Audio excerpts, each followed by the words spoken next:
अस्सलाम वालेकुम दोस्तों, आप देख रहे हैं खाली टेक्निकल यूट्यूब चैनल। दोस्तों आज की वीडियो में हम करने वाले हैं इन्फिनिक्स हॉट 10 की अनबॉक्सिंग। दोस्तों ये जो फोन है काफी ज्यादा लोग इंतजार कर रहे थे इसका, क्योंकि इस फोन के अंदर आपको हीलियो G70 का प्रोसेसर देखने को मिल रहा है। इस फोन के अंदर आपको 464 का वेरिएंट देखने को मिल रहा है, और वो भी दोस्तों 20,000 के अंदर। जी हाँ दोस्तों, 20,000 के अंदर आपको सब कुछ देखने को मिल रहा है। और साथ ही साथ दोस्तों मैं आपको बताता चलूं, ये जो फोन है 52 mAh की बैटरी के साथ आता है, और साथ 6.78 इंच का HD प्लस का रेजोल्यूशन देखने को मिलता है, और काफी और भी कमाल कमाल के फीचर्स हैं। तो यहाँ इस फोन को अनबॉक्स कर लेते हैं और देख लेते हैं डब्बे के अंदर ये जो आपको फोन देखने को मिलता है, तो ये कैसा देखने को मिलता है, इसके क्या क्या फीचर्स हैं, और डब्बे के अंदर क्या चार्जर कौन सा दिया गया है, हैंड-फ्री दी गई नहीं दी गई। तो टाइम नहीं जाया करते दोस्तों, वीडियो को स्टार्ट कर लेते हैं, जान लेते हैं मुकम्मल डिटेल से। तो दोस्तों यहाँ अनबॉक्सिंग स्टार्ट कर लेते हैं। आप देख सकते हैं यहाँ हॉट 10 का जो बॉक्स है, सामने की तरफ इसकी जो फुल हाईलाइट्स हैं, जिसे आप कहते हैं मेन चीज़ें यहाँ मेंशन है, जैसे कि G70 taking game to next level. ये G70 का यहाँ हीलियो की प्रोसेसर दिया गया है, मीडियाटेक का हीलियो G70, जो कि सामने की तरफ मेंशन है, और 464 का वेरिएंट है, ये भी यहाँ मेंशन है। और हमारे पास जो कलर है ये ब्लैक कलर है, तो इसको अनबॉक्स कर लेते हैं। तो पीछे की तरफ कुछ हाईलाइट्स हैं जो कि मुश्किल ही से पढ़ी जा रही हैं, जैसे कि 52 mAh की बैटरी है, एंड्रॉयड 10 है, 16 मेगापिक्सल का कैमरा है, 2 मेगापिक्सल का 2 मेगापिक्सल के AI लेंस, जैसे कि आपको दोस्तों एक कैमरा कॉम्बिनेशन देखने को मिला था अभी अभी जो स्पार्क 6 आया था, वैसे ही सेम कैमरा मॉड्यूल्स हैं, सेम डिस्प्ले है। तो अब देख लेते हैं, G70 भी सेम है, कॉम्बिनेशन भी सेम है।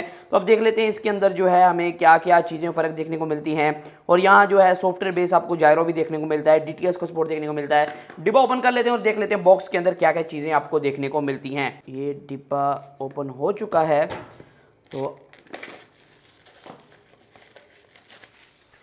तो ये आ चुका है हमारा बॉक्स। यहाँ जो बॉक्स है दोस्तों फ्रंट की तरफ से आपको पहले ही दिखा दिया, तो इसको ओपन कर लेते हैं बगैर टाइम ज़ाया किए। तो दोस्तों बॉक्स आपको पता है कि इन्फिनिक्स के कुछ इसी तरह के होते हैं, तो इस डिब्बे को हम साइड पे रख देते हैं क्योंकि इसका काम नहीं है। मेन इस डिब्बे का काम है, इसके अंदर दोस्तों आपको अल्टीमेट फन 64 GB लिखा हुआ है। फ़ोन को उठा लेते हैं और थोड़ा सा साइड पे रख देते हैं, और हम देखते हैं इसके अंदर क्या है। कुछ आई स्टिकर्स हैं, आई स्टिकर्स को साइड पे कर देते हैं। और दोस्तों मेन बॉक्स जो है ये बाहर आ चुका है। इसके अंदर आपको ज़रूर ब एक पाउच देखने को मिलेगा। जी हाँ दोस्तों, पाउच के साथ आपको एक प्रोटेक्टर भी देखने को मिल रहा है जो कि नॉर्मल क्वालिटी का है। और यहाँ दोस्तों एक पाउच आपको देखने को मिल रहा है जो कि दोस्तों, जी हाँ दोस्तों, ये एक अच्छी क्वालिटी का सिलिकॉन केस है। और यहाँ दोस्तों कुछ डिज़ाइन बाय RI मोग लिखा हुआ है, कुछ ब्रांडिंग है यहाँ, कुछ किसी ब्रांड की, लेकिन सही से नज़र नहीं आ पा रही कैमरे के अंदर। तो यहाँ एक एक क्लब की मेंबरशिप कार्ड है। और दोस्तों मेन यहाँ एक चीज़ जो कि सिम इजेक्टर टूल है, इसको भी हम यहाँ रख लेते हैं क्योंकि हमें ज़रूरत पड़ेगी। और ये बॉक्स हो चुका है खाली बिल्कुल, तो इसे भी साइड पे कर देते हैं। और यहाँ हमें एक माइक्रो USB केबल देखने को मिलती है। यहाँ दोस्तों ये एक माइक्रो USB केबल है जो इसके साथ आपको देखने को मिल रही है। तो और यहाँ आपको एक चार्जर देखने को मिल रहा है। इस फ़ोन के अंदर मुझे लग रहा है कि हैंड फ्री नहीं दी गई है। ये एक 5 वोल्ट 2 एम्पीयर मतलब कि 10 वाट का चार्जर है।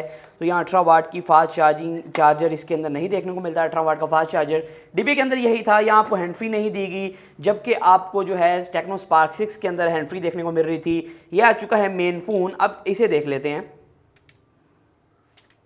दोस्तों फ़ोन जो है काफ़ी कमाल की लुक आपको प्रोवाइड कर रहा है। आप देख सकते हैं यहाँ नीचे की तरफ हॉट की ब्रांडिंग है, इन्फिनिक्स की ब्रांडिंग है। सामने की तरफ वाली जो पन्नी है उसे भी उतार लेते हैं, और ये इन्फिनिक्स का लोगो आ गया। दोस्तों बैक की तरफ आपको जो है क्वाड कैमरा सेटअप देखने को मिल रहा है, अगर कैमरा सही से फोकस कर पाए।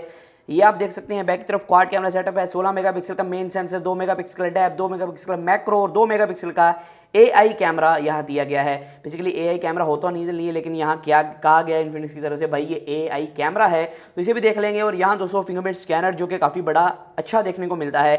और यहाँ दोस्तों एक ही साइड पे आपको पावर बटन और वॉल्यूम रोकर्स देखने को मिलते हैं, और वही सेम कॉन्फ़िगरेशन, वही सेम चीज़ है, बस आपको जो है कैमरा का मॉड्यूल थोड़ा सा फ़र्क देखने को मिल रहा है, जैसे कि आपको स्पार्क 6 के अंदर देखने को मिला था। और यहाँ आपको एक छोटा सा सुराख देखने को मिल रहा है जो कि पंच होल डिस्प्ले है।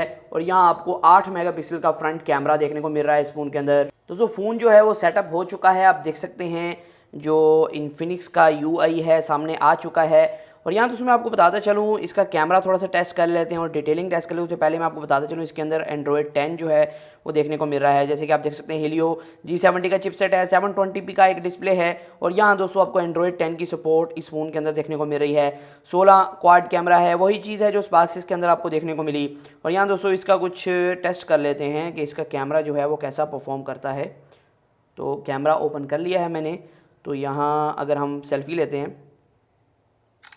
तो अगर हम डिटेलिंग की बात करते हैं, यहाँ डिटेलिंग जो है आपको ठीक ठाक देखने को मिल रही है। थोड़ी थोड़ी यहाँ जो है नॉइस आ रही है, लेकिन ठीक ठाक देखने को मिल रही है डिटेलिंग। अगर हम बैक कैमरे की बात करते हैं, तो हम बैक कैमरे की तस्वीर हमने ली है, तो हम इसे जूम करके देखते हैं। तो बैक कैमरे की डिटेलिंग है वो भी आपको ज़बरदस्त किस्म देखने को मिल रही है, ठीक ठाक देखने को मिल रही है। कोई ऐसा मसला नहीं आएगा जहाँ डिटेलिंग का इशू हो। और यहाँ दोस्तों बैक की तरफ आपको कोई भी, मैं दोबारा बताता चलूँ, कोई भी आपको जो है अल्ट्रा वाइड सेंसर नहीं मिल रहा है, जैसे कि आपको स्पार्क 6 के अंदर देखने को मिला था। कोई भी अल्ट्रा वाइड सेंसर बैक की तरफ आपको अवेलेबल नहीं करवाया गया था। तो अगर सिम सिचुएशन की बात करें कि सिम कौन सी इसके अंदर डलती है, मतलब कि सिम जो स्लॉट है, सिम की जैकेट है, वो कितनी सिम की आपको देखने को मिलती है। और यहाँ दोस्तों आपको जो है 3 सिम, ट्रिपल सिम है जिसे आप कह सकते हैं। और यहाँ कुछ मेंशन है कि ये रबड़ सी ऊपर चढ़ी हुई है, शायद ये स्प्लैश प्रूफ हो ये फ़ोन, और आपको जो पानी से भी बचा दे, क्योंकि यहाँ जो है एक रबड़ कोटिंग है इस सिम ट्रे के ऊपर। तो यहाँ ट्रिपल सिम ट्रे आपको देखने को मिलती है। 2 सिम और 1 मेमोरी कार्ड एक ही टाइम में आप इस फ़ोन के अंदर इंस्टॉल कर पाएंगे। तो आपको नोच नज़र आ गई होगी। नोच जो है काफ़ी कमाल की लुक इस फ़ोन को प्रोवाइड करती है। इस नोच के अंदर आपको 8 मेगापिक्सल का फ्रंट कैमरा देखने को मिल रहा है। और बैक की तरफ की अगर बात करें, क्वाड कैमरा विद आपको एक फिंगरप्रिंट स्कैनर देखने को मिल रहा है। और फेस अनलॉक जो है वो इस पर लग चुका है। अब मैं देखता हूँ कि मेरे फेस पे खुलता है कि नहीं। और दोस्तों ये फ़ौरन ओपन हो गया है, हालांकि सामने ट्राइपॉड है तो फिर भी मेरा फेस जो है वो पकड़ पा रहा है। तो अब इसका फिंगरप्रिंट स्कैनर देख लेते हैं कि कितना फास्ट है। फिंगरप्रिंट स्कैनर भी लग चुका है। फिंगरप्रिंट स्कैनर का टेस्ट देता हूँ। 1 2 3 और ये ओपन हो गया। 1 2 3 ये ओपन हो गया। ये आप देख सकते हैं फिंगर मैंने यहाँ रखी है, और जब मैं फिंगर यहाँ लेके जाऊँगा तो फ़ौरन खुल जाएगा। फिंगरप्रिंट स्कैनर और फेस अनलॉक बहुत ज़्यादा फास्ट है, इनकी तरफ से कोई भी शिकायत नहीं देखने को मिलती है। तो दोस्तों फुल रिव्यू के अंदर मैं बताऊंगा ये जो फ़ोन है, अगर हम इसे स्पार्क 6 से भी मतलब कि कंपेयर करते हैं तो कैसा आपको देखने को मिलता है। बिल्ड क्वालिटी जो है प्लास्टिक है, लेकिन मुझे काफ़ी अच्छी लग रही है। कुछ पैटर्न इसके अंदर देखने को मिल रहा है, आपको लाइनें सी देखने को मिल रही है ग्रेडियंट किस्म की, जो कि काफ़ी अच्छी लग रही है। तो इसका फुल रिव्यू में देखेंगे ये फ़ोन आपको कैसा देखने को मिलता है, क्या वैल्यू फॉर मनी डिवाइस है या नहीं। तो दोस्तों आपने अनबॉक्सिंग देख ली, अब बात करते हैं मेरे क्विक ओपिनियन की। दोस्तों ये जो फ़ोन है, अगर बिल्ड क्वालिटी के लिहाज से बात की जाए तो काफ़ी अच्छा लगा मुझे। कुछ फ़ोन होते हैं जो अच्छे नहीं लगते, जिनकी बिल्ड क्वालिटी हैंड ग्रिप करते ही फील हो जाती है भाई ये बुरी क्वालिटी का है। तो एक शाइनी प्लास्टिक है तो प्लास्टिक ही, आप देख सकते हैं ये प्लास्टिक मटेरियल है, लेकिन शाइनी लुक के अंदर आपको देखने को मिलता है। ये ब्लैक कलर इसे कहा गया है, लेकिन ये ब्लैक ब्लू ज्यादा लग रहा है, ब्लैक कम लग रहा है। तो यहाँ दोस्तों बैक की तरफ जो एक फिंगरप्रिंट स्कैनर है वो काफी बड़ा दिया गया है, जो कि काफी ज्यादा फास्ट है, जैसे आपने अनबॉक्सिंग में देखा। और फिंगरप्रिंट स्कैनर ढूंढने में काफी ज्यादा मुश्किल नहीं होती है, क्योंकि फिंगरप्रिंट स्कैनर काफी बड़ा है। और मुझे काफी अच्छा लगता है जो फिंगरप्रिंट स्कैनर थोड़े से बड़े होते हैं ना, उसमें ये होता है कि भाई आप आसानी के साथ फिंगर को टच कर पाएंगे। ऐसे नहीं है कि भाई जैसे कि Realme C17 में है कि भाई वो फिंगरप्रिंट स्कैनर बिल्कुल सरफेस के ऊपर आपको ढूंढना बहुत ज्यादा मुश्किल हो जाता है। और यहां दोस्तों कैमरा बम्प है वो बहुत ही थोड़ा सा माइनर सा दिया गया है, तो आपको ऐसे भी कोई मसले नहीं देखने को मिलेंगे। कैमरे के अंदर स्क्रैच आ रहे हैं। बैक की तरफ क्वाड कैमरा है, और यहां दोस्तों क्वाड एलईडी फ्लैश है। फ्रंट की तरफ आपको एक कैमरा देखने को मिलता है, तो फ्रंट की तरफ देख लेते हैं कि आपको कैमरे के अंदर जो है वो फ्लैश देखने को मिलता है या नहीं देखने को मिलता। तो यहां हम जो है AI कैमरा में चले जाते हैं और फ्लैश को कर लेते हैं ऑन।